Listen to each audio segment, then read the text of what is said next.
Born May of 1989, fathered by Lyndon B. Johnson, 36th President of the United States, and mothered by Rebecca Carrington, a successful British musician and comedian. Lyndon's arrival on Earth was overshadowed by the martial law imposed on Beijing by the Chinese government, a terrible shame. Life wasn't always easy for Lyndon. In this interview, he bears all.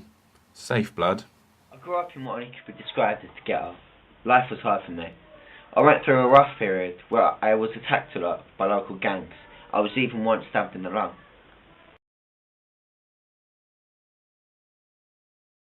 Luckily I survived, but I felt the cultural divide between myself and the locals in the area. My skin was different, therefore I was different. I couldn't say things like blood or bedroom without being tormented and tortured.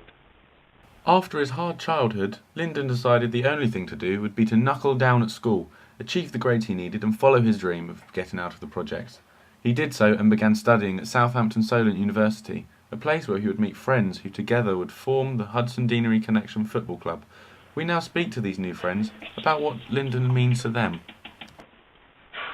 Summing up Lyndon, hell of a task.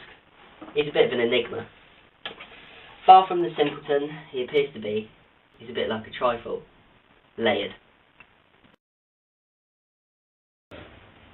I first met Linny when I enrolled at Southampton Uni.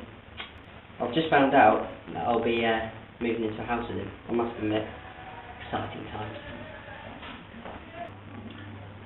In the short space of time I've known Lyndon, I've grown very, very fond of him. Much like an older brother grows fond of his younger, retarded brother. And actually, can you give me a sec? Just give me a sec. Thanks.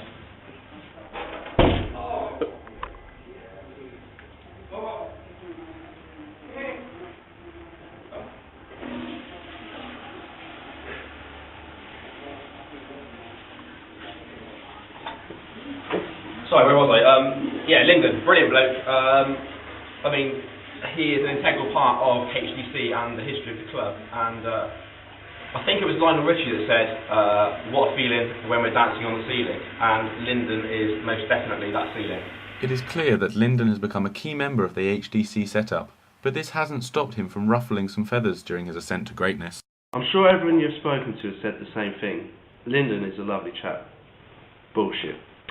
Bullshit. It's a load of rubbish. I bet he sold you some crap about living in the ghetto and being picked on during his childhood. Bullshit.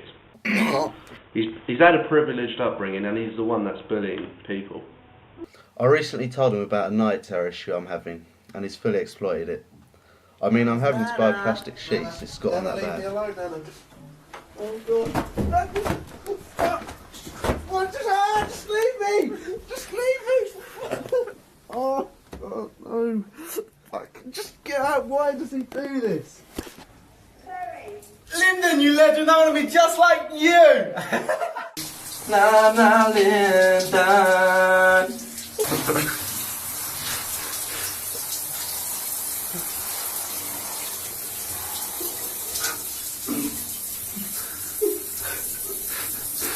There's only really one word I'd use to describe Lyndon, and that's player.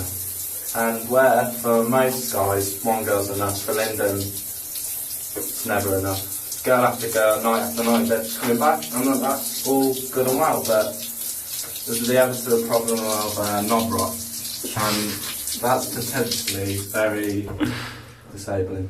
And as much as I look out for the kid, we need to go and test it.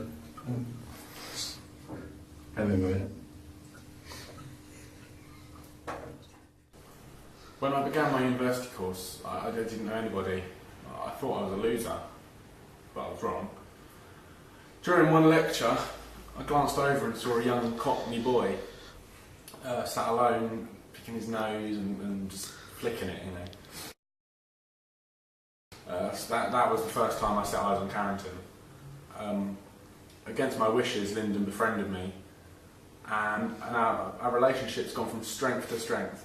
I'm truly thankful that he walked up to me that day and pinched my bum. I'm forever in his debt.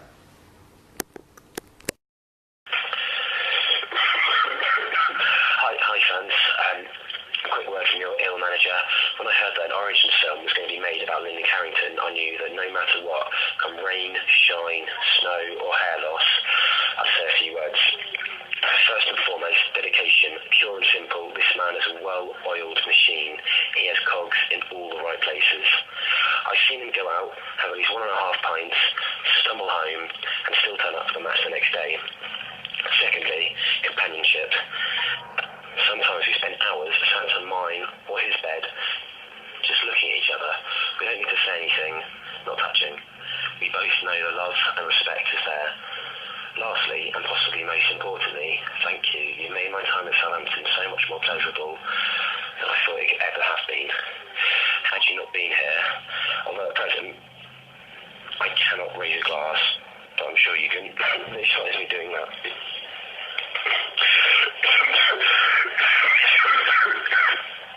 Lyndon's love has stretched far and wide since his breakthrough into the HDC setup. He's made the brave switch from goalkeeper to left back with no problems. This was made incredibly easy by his participation in ruling. Is this the real life? Is this just fantasy? Caught in a landslide, no escape from reality. Seriously, guys, do you want to just carry on? Carry on as if nothing really matters. I'm trying to do some fucking narration, okay? Just, shut up, you idiots. Sorry. Yeah. Sorry, we're just practicing for the next one.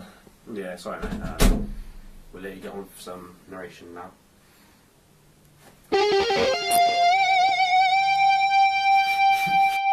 Right, where was I? Oh yeah. Lyndon's grueling fitness programme, called CrossFit, which was put together by health guru Adam Shackle. He has proved himself a beautiful singer during the HDC Christmas single. Fun was evidently no problem for him. In fact, he can do one and a bit before any bile tries to escape. And last but by no means least are the ladies. Tom Goff mentioned his hunger for many. This is a slightly untrue analysis.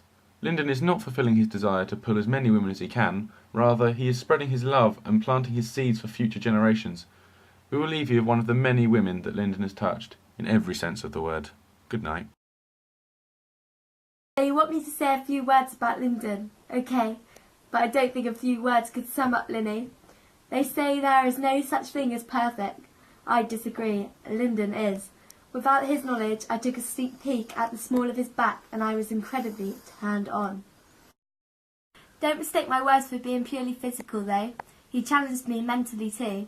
We can hold a conversation for hours about anything, be it politics, be it sport, or about his extensive research into repping his ends.